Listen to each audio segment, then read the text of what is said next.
এনেছিলাম, এই যে আমি পাঞ্জাবিটা পরেছি, যদিও আপনাদের পয়সা দিই, জয়ের যেটা এনেছিলাম আমি না। और क्या लेके तू जाएगा, আর কি নিয়ে তুমি যাবে বলো। যদি চারজনের কাঁধে দেবে শ্মশান ঘাটে দেবো, পরনে যদি একটা ডোর থাকে সেটাকেও খুলে দেবে। মানে আসার দিনেও খালি হাতে আর যাওয়ার দিনেও খালি হাতে। শুধু একটাই জিনিস থাকবে, হাত তুলে গাইবো, নাম হরি का चले बंदे ये पीछे आए, नाम हरि का चले बंदे ये पीछे आए, नाम हरि का चले बंदे ये पीछे आए। क्या लेके आया जग में, क्या लेके आया जग में, क्या लेके तू जाएगा, ओ नाम हरि का चले बंदे ये पीछे आएगा, नाम हरि का चले बंदे ये पीछे आएगा। বলে क्या लेके आया जग में, অর্থাৎ কি নিয়ে তুমি এসেছো পৃথিবীতে। যেদিন প্রথম মায়ের গর্ভে এসেছিলাম কিছু এনেছিলাম, খালি হাতে এসেছিলাম। और क्या लेके तू जाएगा, যেদিন চারজনের কাঁধে চেপে শ্মশান ঘাটে যাবো সেদিন কি বলবে, বলো হরি হরি বল, বলো হরি হরি বল। আমার গাড়ি, আমার বাড়ি, আমার ছেলে, আমার মেয়ে, ব্যাংক ব্যালেন্স, সাদা টাকা, কালো টাকা, গোলাপি টাকা, রিয়েলমি, রেডমি, আইফোন যাই নিয়েছিলাম সব দিয়ে যেতে হবে। জয় রাধে। মানে আসার দিনও খালি হাতে, যাওয়ার দিনও খালি, শুধু একটাই জিনিস থাকবে, নাম হরি का चले बंदे ये पीछे आए, नाम हरि का चले बंदे ये पीछे आएगा, नाम हरि का चले बंदे ये पीछे आएगा। कहत कबीरा सुन भाई साधु, कहत कबीरा सुन भाई साधु, कहत कबीरा सुन भाई साधु, कहत कबीरा सुन भाई साधु, करनी का फल पाएगा, नाम हरि का चले बंदे ये पीछे आएगा, नाम हरि का चले बंदे ये पीछे आएगा।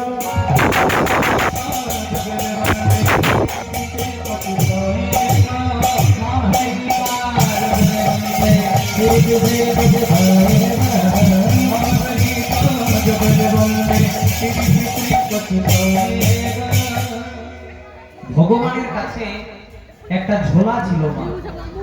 আমাদের কাছে যেমন ব্যাগ থাকে, থলি থাকে, দেখবেন আমরা যখন কোথাও বাইরে যাই বড় বড় ব্যাগ নিয়ে যাই, বড় বড় থলি নিয়ে যাই, তেমনি ভগবানের কাছে একটা ঝোলা ছিল। কেমন ঝোলা, যে ভগবান যেখানেই যেতেন ঝোলাটাকে কিন্তু 24 ঘন্টা হাতে হাতে করে নিয়ে যেতেন। যারা আসছেন তারা ঠিক বসে যাবেন, কিন্তু যারা এতক্ষণ ধরে বসে আছেন মন্দির কীর্তনটা শ্রবণ করুন, কারণ কীর্তন আসলে বসে গল্প করলে নাম অপরাধ হয়। আপনি এক পুণ্য করার জন্য এসেছেন আর গল্প করে নাম অপরাধ নিয়ে বাড়ি যাবেন, ভালো হবে একটু মন্দির শুনতে হবে না। ভগবানের কাছে একটা ঝোলা ছিল। কেমন ঝোলা না, ভগবান যেখানেই যেতেন ঝোলাটাকে কিন্তু হাতে হাতে করে নিয়ে যেতেন। তা ভগবানের একজন ভক্ত, যে ভক্ত 24 ঘন্টা ভগবানের সঙ্গে থাকে, সে ভক্ত ভগবানকে প্রশ্ন করছে, হ্যাঁ গো প্রভু, তোমার ঝোলার মধ্যে কি এমন আছে যে তুমি ভগবান হয়েও ঝোলাটাকে 24 ঘন্টা হাতে হাতে করে নিয়ে ঘোরাও। তখন ভগবান বলছে, ওরে বোকা, এই ঝোলার মধ্যে কি আছে জানিস? বলছে কি আছে? বলছে ভক্তরা আমার কাছে যে যা চাই এই ঝোলাটা থেকে বার করে তাদেরকে সেইটা দিয়ে দিই। এবার ভক্ত মনে মনে চিন্তা করে, যদি ঝোলার মধ্যে সব কিছু আছে একটু চেয়ে নি, প্রভু আমি যদি তোমার কাছে কিছু চাই তুমি ঝোলা থেকে দেবে? বলছে তুই 24 ঘন্টা আমার সঙ্গে থাকিস, তুই আমার এত বড় মাপের ভক্ত, তোকে দেবো না তো কাকে দেবো? একবার চেয়ে তো দেখ। এবার ভক্ত কি চাইছে দেখুন না, যেগুলো আমরা চাই, প্রভু আমার বড় টাকা পয়সার অভাব, বড় অর্থের অভাব, একটু টাকা পয়সা দেবে। যেই না বলেছে টাকা পয়সা দেবে, ভগবান কিন্তু তার ঝোলা থেকে বার করে টাকা পয়সা দিয়েছে মা। যেই না টাকা পয়সা দিয়েছে, যে ভক্ত 24 ঘন্টা ভগবানের সঙ্গে থাকতো সে ভক্তের 1 মাস আর কোনো দেখাই নেই। জয় রাধে। ভগবান মনে মনে চিন্তা করছে, কি এমন দিলাম রে বাবা যে যে ভক্ত 24 ঘন্টা আমার সঙ্গে থাকতো 1 মাস দেখাই করেনি।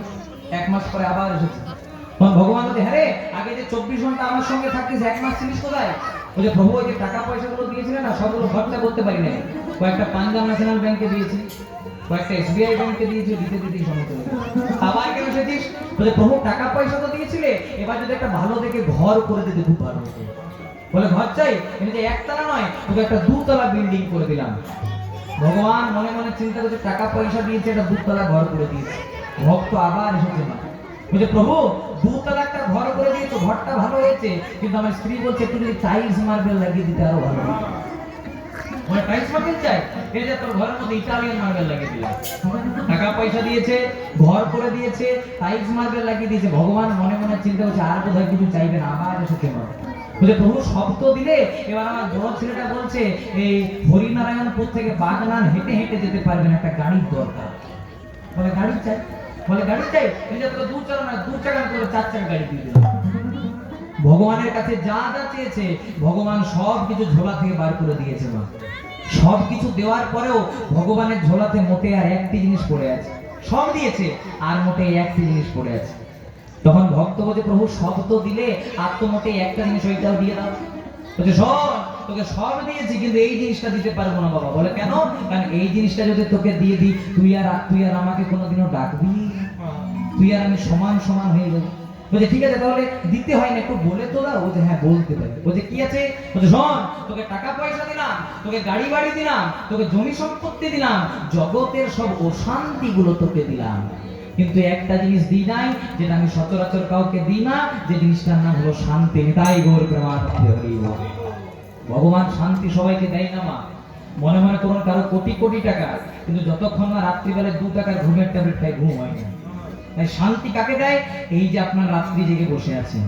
ভগবান মনে মনে চিন্তা করে ভক্তের হয়তো টাকা পয়সা কম আছে, ভক্তের হয়তো গাড়ি বাড়ি কম আছে, ভক্তের হয়তো জমি সম্পত্তি কম আছে, কিন্তু একটু বেশি করে শান্তি দিলাম। কেন? কারণ কারো যদি টাকা পয়সা গাড়ি বাড়ি জমি সম্পত্তি কম থাকে, মনে যদি শান্তি থাকে, তাহলে অভাবটা অভাব বোঝাই না। কেন বলুন তো? কারণ গোদাবরী নদীর তীরে মহাপ্রভু রায় রামানন্দকে প্রশ্ন করেছিলেন, রামানন্দ সম্পত্তির মধ্যে জীবের কোন সম্পত্তি গণি? রামানন্দ বলেছিল প্রভু রাধা কৃষ্ণ প্রেম যার সংসারে সেই তো বড় ধনী। তাই চলুন সেই প্রেম পাওয়ার জন্য, সেই নাম পাওয়ার জন্য যখন এত রাত্রি দিকে বসে আছেন, এবার কষ্ট করে সবাই মিলে আমার সঙ্গে দুটি বাহু তুলে গাইবেন, রঘুপতি রাঘব রাজা রাজা রাজা।